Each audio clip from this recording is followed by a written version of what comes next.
आपकी सोयाबीन में कलियां निकलना शुरू हो गई हैं और आप दूसरा स्प्रे करने की तैयारी कर रहे हैं तो यह वीडियो जरूर देखिए, क्योंकि अगर आपने दूसरे स्प्रे में भी वही दवा डाल दी या गलत कॉम्बिनेशन बना लिया तो 1000 रुपये खर्च करने के बावजूद भी उम्मीद के अनुसार आपको रिजल्ट नहीं मिलेगा। आज मैं आपको आसान भाषा में बताऊंगा कि दूसरे स्प्रे का सही समय क्या है, कौन कौन सी दवा दोबारा नहीं डालनी चाहिए और कौन सी दवा चुननी चाहिए। और अगर आप ग्रोथ टॉनिक भी डालना चाहते हैं तो इसके बारे में भी हम बात करेंगे, तो इसलिए वीडियो को बीच में बिल्कुल ना छोड़ें। तो नमस्कार किसान भाइयों, मैं हूं अर्जुन कुमार और आप देख रहे हैं श्री राघव ऑर्गेनिक कृषि सगोरिया। आप सभी का एक बार फिर से स्वागत। आज हम बात करेंगे सोयाबीन के दूसरे स्प्रे के बारे में। सबसे पहले यह समझ लेते हैं कि दूसरे स्प्रे का सही समय कौन सा होता है।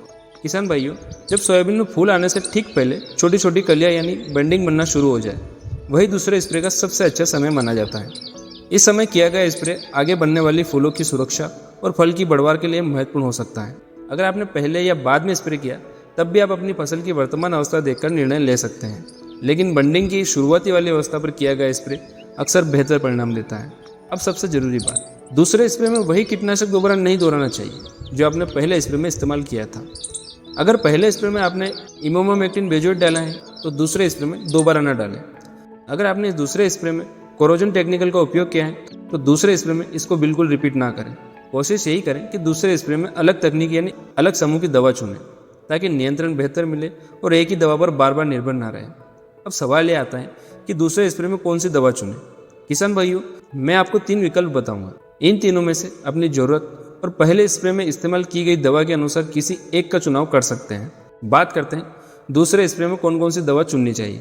किसान भाइयों, जैसा मैंने पहले भी बताया है कि पहले स्प्रे में जो तकनीकी दवा इस्तेमाल की थी उसे दोबारा स्प्रे में इस्तेमाल ना करें। तकनीकी समूह बदलना ये बेहतर माना जाता है। अगर पहले स्प्रे में आपने इमामेक्टिन बेंजोएट का उपयोग किया था तो दूसरे स्प्रे में कोरोजन चुन सकते हैं, और अगर आपने पहले स्प्रे में कोरोजन का उपयोग किया था तो दूसरे स्प्रे में इमामेक्टिन को ले सकते हैं। और अगर आप इन दोनों से अलग विकल्प चाहते हैं तो इंडोस्का कार्ब नोवालुरन का कॉम्बिनेशन भी एक विकल्प हो सकता है। अब बात करते हैं इनकी मात्रा की। अगर आप इमामेक्टिन बेंजोएट 5% Hg का उपयोग कर रहे हैं तो इसकी मात्रा लगभग 80 से 100 ग्राम प्रति 1 एकड़ रख सकते हैं। अगर आप कोरोजन का उपयोग कर रहे हैं तो लगभग 50 से 60 मिलीलीटर प्रति एकड़ रखना है। और अगर आप इंडोस्का कार्ब प्लस नोवालुरन का कॉम्बिनेशन ले रहे हैं तो लगभग 250 से 300 मिलीलीटर प्रति एकड़ उपयोग किया जा सकता है। किसी भी उत्पादन का उपयोग करने से पहले उसके लेबल पर लिखे निर्देश अवश्य पढ़ें। अब सिर्फ इल्ली का नियंत्रण काफी नहीं है। इस समय कई क्षेत्रों में girdle beetle, stem fly, white fly और कुछ जगह पर सिल्वर बिटल का प्रकोप भी देखने को मिल रहा है। इसलिए ऐसी स्थिति में इल्ली की दवा के साथ ऐसा कॉम्बिनेशन भी लेना चाहिए जो इन रस चूसने वाले और तने को नुकसान पहुंचाने वाले कीटों के नियंत्रण में भी मदद कर सके। इसके लिए आप एसिडामिप्रिड बाइफ्रेंथिन 25% का कॉम्बिनेशन है। इसकी मात्रा लगभग 100 ग्राम प्रति एकड़ रखी जा सकती है। अगर आप दूसरा विकल्प लेना चाहते हैं तो पायरिफ्रेक्सिफेन प्लस बाइफ्रेथिन का कॉम्बिनेशन भी उपयोग किया जा सकता है, जिसकी मात्रा 200 से 250 मिलीलीटर प्रति एकड़ रखी जा सकती है। अपने क्षेत्र में किस कीट का प्रकोप अधिक है इसके अनुसार उचित उत्पादन का चुनाव भी कर सकते हैं। अब बात करते हैं ग्रोथ टॉनिक की। अगर आपका उद्देश्य सिर्फ कीट नियंत्रण नहीं बल्कि फसल की बढ़वार और फूल आने से पहले ग्रोथ का अच्छा सपोर्ट देना भी है तो कुछ किसान बायोक्लासिक का उपयोग करते हैं। इसकी मात्रा लगभग 30 से 40 मिलीलीटर प्रति एकड़ रखी जा सकती है। अगर आप बायोक्लासिक नहीं लेना चाहते तो हुमिक एसिड 98% भी एक विकल्प हो सकता है, लेकिन मेरी सलाह यह रहेगी कि बिना जरूरत के बहुत सारे टॉनिक और दवाइयाँ एक साथ मिलाने से बचें। जितना सरल और जरूरत के अनुसार स्प्रे होगा उतना बेहतर परिणाम मिलने की संभावना रहेगी। अब किसान भाइयों, एक आखिरी लेकिन सबसे जरूरी बात, चाहे आप कोई भी कीटनाशक लें, कोई भी टॉनिक लें या कोई भी कॉम्बिनेशन बनाएं, उसके साथ एक अच्छा सिलिकॉन चिपकू जरूर मिलाएं। इसका फायदा ये होता है कि स्प्रे पत्तियों पर अच्छी तरह फैलता है, ज़्यादा देर तक टिकता है और दवा का उपयोग अधिक प्रभावी हो सकता है।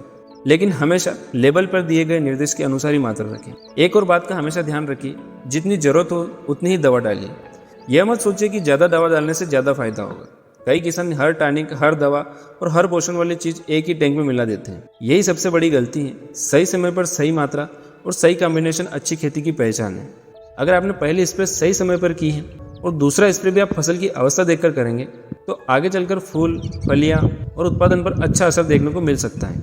लेकिन याद रखिए, सिर्फ स्प्रे करने से फसल नहीं बनती। खेत की निगरानी, समय पर सिंचाई, पोषण और कीट रोगों की सही पहचान भी उतनी ही जरूरी है। किसान भाइयों, मेरा उद्देश्य सिर्फ दवाइयों के नाम बताना नहीं है। मेरा उद्देश्य है कि आप अपने खेत का सही निर्णय खुद ले सकें, क्योंकि जिस दिन किसान ने अपने खेत को पढ़ना सीख लिया उस दिन उसका खर्च कम होगा और मुनाफा बढ़ेगा। अगर आज की इस वीडियो से आपको कुछ नया सीखने को मिला हो तो वीडियो को लाइक जरूर करें, अपने किसान भाइयों के साथ शेयर करें और अगर आपने अभी तक हमारे चैनल श्री राघव ऑर्गेनिक कृषि सगोरे को सब्सक्राइब नहीं किया है तो अभी सब्सक्राइब कर लीजिए। यहाँ आपको सिर्फ दवा का नाम नहीं बल्कि सही समय, सही पहचान और सही समाधान मिलेगा। लेकिन किसान भाई, दूसरे स्प्रे से भी बड़ी एक गलती अभी बाकी है। बहुत से किसान कीटनाशक, फफूंदनाशक, ग्रोथ टॉनिक और सूक्ष्म पोषक तत्व सबको एक ही टैंक में मिलाकर स्प्रे कर देते हैं। क्या यह सही है? कौन कौन सी दवाएं एक साथ मिल सकती हैं और किन्हें भूलकर भी एक साथ नहीं मिलाना चाहिए? यही एक गलती आपके पूरे स्प्रे का असर बदल सकती है। अगली वीडियो में मैं आपको आसान भाषा में पूरी लिस्ट और पूरा सच बताऊंगा। तब तक के लिए जय जवान, जय किसान। मैं मिलता हूं आपसे अगली वीडियो में। तब तक के लिए नमस्कार।